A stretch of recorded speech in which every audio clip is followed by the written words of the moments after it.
Audio Jungle।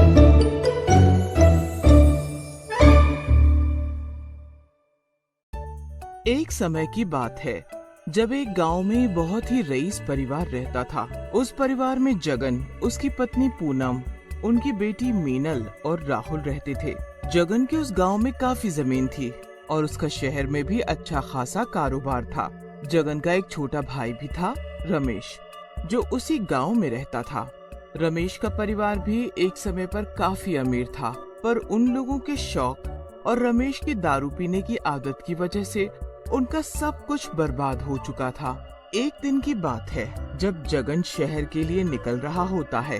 मैं शहर जा रहा हूँ, तो तुम पीछे से घर, तिजोरी और बच्चों का खास ध्यान रखना। तुमको पता है ना रमेश की आदत कैसी है। वो पैसों के लिए किसी का सगा नहीं है। और रामू को पैसे दे देना, मैं उसकी तनख्वाह देना भूल गया। जी बिल्कुल, मैं ध्यान रखूंगी। आप बेफिक्र होकर शहर जाओ और मैं रामू को पैसे दे दूंगी। जगन बेफिक्र होकर शहर के लिए निकल पड़ता है। जगन के घर का नौकर रामू बहुत ही वफादार और ईमानदार होता है। उस दिन रात को जगन काम खत्म करके पूनम के पास आता है। जी मालकिन, मैंने सारा काम खत्म कर दिया है। मालकिन, मैं ये सोच रहा था कि जब तक साहब जी नहीं आते मैं यहीं रुक जाता हूँ। आप और बच्चे घर में अकेले हैं। अरे नहीं रामू, मैं और बच्चे यहाँ ठीक हैं। तुम घर जा सकते हो। रामू मालकिन की बात मानकर अपने घर के लिए निकल पड़ता है। दूसरी तरफ रमेश अपने घर बैठकर अपनी पत्नी राधा से जगन के बारे में बात कर रहा होता है। ये जगन शहर पहुंच भी चुका होगा अब तक। पता है, भाभी ने पिछले हफ्ते पूरे 2 लाख का हार खरीदा है। अरे इनके पास तो बहुत पैसा है, हमारे पास तो कुछ भी नहीं बचा। अगर ये तुम्हारा भाई कहीं मरा जाए तो सोचो, सब हमारा हो जाएगा। उसे मारना आसान नहीं है, वो तेज बहुत है। पर हाँ, अभी उसकी बीवी और बच्चे अकेले हैं। तो क्या तुम भी वही सोच रहे हो जो मैं सोच रही हूँ? तो चलो फिर देर किस बात की है। बस फिर रमेश और राधा एक बड़ा सा चाकू लेकर पूनम को मारने निकल पड़ते हैं। वो दोनों चुपके से पूनम के घर पहुँच जाते हैं। अजी वो देखो कैसे सुकून से सो रही है, मार डालो इसे। अरे तुम थोड़ी शांति रखो, मैं जा रहा हूँ, तुम यहीं खड़ी होकर देखती रहना। मालकिन, मालकिन, आप जल्दी से बच्चों को लेकर यहाँ से भाग जाओ। रामू ये क्या हो गया? भैया ये आपने क्या कर डाला? रामू को मार डाला? पूनम को समझ ही नहीं आता और वो बस बच्चों को लेकर वहाँ से जैसे तैसे भाग जाती है। रामू भी तड़प तड़प कर मर जाता है। पूनम अंधेरे में बच्चों के साथ पीछे के रास्ते से निकलकर खेतों में छुप जाती है। रमेश और राधा उसे सब जगह ढूंढते हैं, पर उनको वो कहीं नहीं मिलती। अरे भागने दो, अगर आई तो हम उसे जिंदा नहीं छोड़ेंगे। अब जल्दी चलो और सब कुछ लूट लेते हैं। रमेश और राधा जगन के घर से सब कुछ लूट लेते हैं।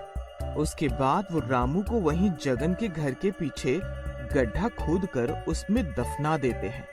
रमेश और राधा एकदम अनजान बनकर अपनी जिंदगी मजे से जीने लगते हैं और दूसरी तरफ पूनम अपने बच्चों को लिए इधर उधर भटक रही होती है। माँ, बहुत भूख लग रही है, हम घर वापस कब जाएंगे? अब मैं तुमको कैसे बताऊं बच्चों कि अब हमारे पास कुछ भी नहीं रहा। पूरा दिन बच्चे और पूनम भूखे रहते हैं। अब रात होने लगती है और तेज तूफान शुरू हो जाता है। भगवान हमारी मदद करो, हम तो ऐसे मर जाएंगे, हमारी मदद करो भगवान। पूनम को तभी सामने रामू का घर दिखता है।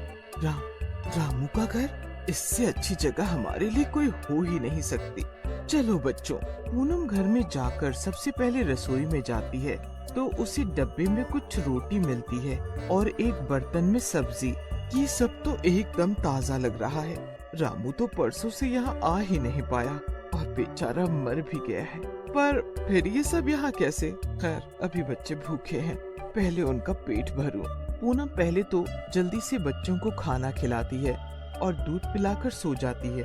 उसके बाद जब वो सुबह उठती है तो उसे रसोई में फिर से गर्मा गर्म नाश्ता दिखाई पड़ता है। पूनम बड़ी हैरान होती है कि आखिर ये सब खाने का सामान आ कहां से रहा है। पूनम और उसके बच्चे अब रामू के घर ही रहने लगते हैं और उनको रोज वहाँ खाने का सामान रखा मिल जाता था। कुछ दिन ऐसे ही निकल जाता है, पर अब पूनम को शक होने लगता है कि कुछ तो गड़बड़ है। अब वो एक रात सोती ही और सोने का नाटक करती है। रात को उसे रसोई में एक परछाई सी दिख जाती है। पूनम उस परछाई के पीछे जाती है तो वो परछाई एक भूत की होती है। कल बच्चे ये सब देखेंगे तो बहुत खुश होंगे। मीनल को तो वैसे ही गुड़िया से खेलने का बहुत शौक है। भूत रसोई में सामान रख रहा होता है और पूनम ये सब देख हक्की बक्की रह जाती है। उसे समझ ही नहीं आ रहा होता कि आखिर एक भूत उनके लिए रोज खाने का सामान लाकर रख रहा है और उस भूत को राहुल और मीनल के पसंद के बारे में भी पता है। पूनम तो घबराती हुई अपने बिस्तर पर आकर लेट जाती है। आखिर एक भूत ये सब कैसे और क्यों कर रहा है? मैं क्या करूं अब? मैं इस घर से चली जाऊं या यहीं रहूं? यहाँ एक भूत है, मैं यहाँ नहीं रह सकती। पर ये भूत तो हमारी मदद ही कर रहा है।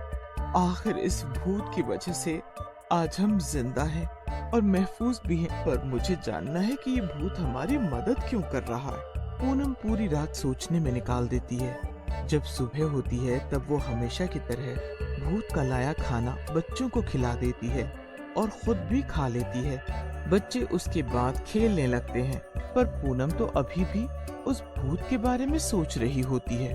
आखिर कौन है ये भूत? कौन हो सकता है ये? रामू? क्या ये रामू है? रामू अक्सर मीनल को गुड़िया लाकर देता था। हो ना हो ये रामू ही है। आखिर ये उसी का तो घर है। हाँ, वही है, ये वही है। पूनम की आंखों में आंसू आ जाते हैं। वो रात होने का इंतजार करने लगती है। जैसे ही रात होती है और भूत रसोई में आकर काम करने लगता है तो वहाँ पूनम आकर खड़ी होती है। कौन हो तुम?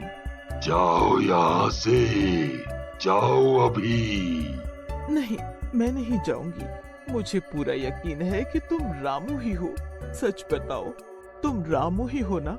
हाँ, मैं रामू ही हूँ। मैं आपको इस हालात में नहीं देख पा रहा था। माना कि ये एक गरीब भूत का घर है, पर यही एक ऐसी जगह थी जहाँ आप सुरक्षित इन बच्चों को लेकर रह सकती थीं। तुम सच में हमारे घर के सदस्य ही हो। तुमने मरने के बाद भी हमारे लिए कितना कुछ किया। आप ऐसा मत सोचो और बस अभी मालिक के आने तक का इंतजार करो। बाकी मैं इन लोगों को सबक जरूर सिखाऊंगा अगर आप मेरी मदद करो तो। बस फिर पूनम वैसा ही करती है। वो अगले दिन रमेश के घर के पास जाती है। जैसे ही रमेश और राधा पूनम को वहाँ देखते हैं तो उनकी आंखें फटी रह जाती हैं। पूनम तभी जल्दी से वहाँ निकलती है और वापस आने लगती है। वो दोनों भी उसका पीछा करते हुए उस गरीब भूत के घर तक पहुँच जाते हैं। जैसे ही वो वहाँ पहुँचते हैं पूनम एकदम गायब हो जाती है, तो वो उसे ढूंढने के लिए घर के अंदर भी चले जाते हैं और तभी भूत उन दोनों को पकड़ लेता है। हमें जाने दो, हमें छोड़ दो, हमने क्या किया है आखिर? अब मैं बताऊंगा तुम दोनों को। तुमने मेरे मालिक का पूरा घर बर्बाद कर दिया। भूत जोर जोर से हंसने लगता है। दोनों भूत के आगे गिड़गिड़ाने लगते हैं कि इतने में वहाँ पूनम भी आ जाती है। अब मारो मुझे, मारो ना, मारो। तुमने मेरे भाई जैसे रामू को मार डाला। देखो अब तुम्हें क्या क्या भुगतना पड़ेगा। मैं तो जा रही हूँ अपने घर वापस, पर तुम अब कुछ नहीं कर पाओगे।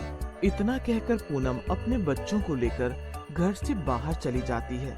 रमेश और राधा पूनम को बहुत आवाज देते हैं, पर वो एक बार भी पीछे मुड़कर नहीं देखती। वो अपने घर जाकर पहले जैसी जिंदगी जीने लगती है। उसके बाद जब उसका पति जगन वापस आता है तो वो अपनी पूरी कहानी जगन को बताती है। हे भगवान, मेरे पीछे ये सब हो गया और मुझे पता भी नहीं चला। मेरा भाई जैसा रामू भी इस दुनिया में नहीं रहा। पर देखो, उसने मरने के बाद भी तुम्हें अपने घर में रखा और इतना कुछ किया। रमेश और राधा को उनके किए की सजा भी दी। बस फिर सब कुछ पहले जैसा हो जाता है और सब खुशी खुशी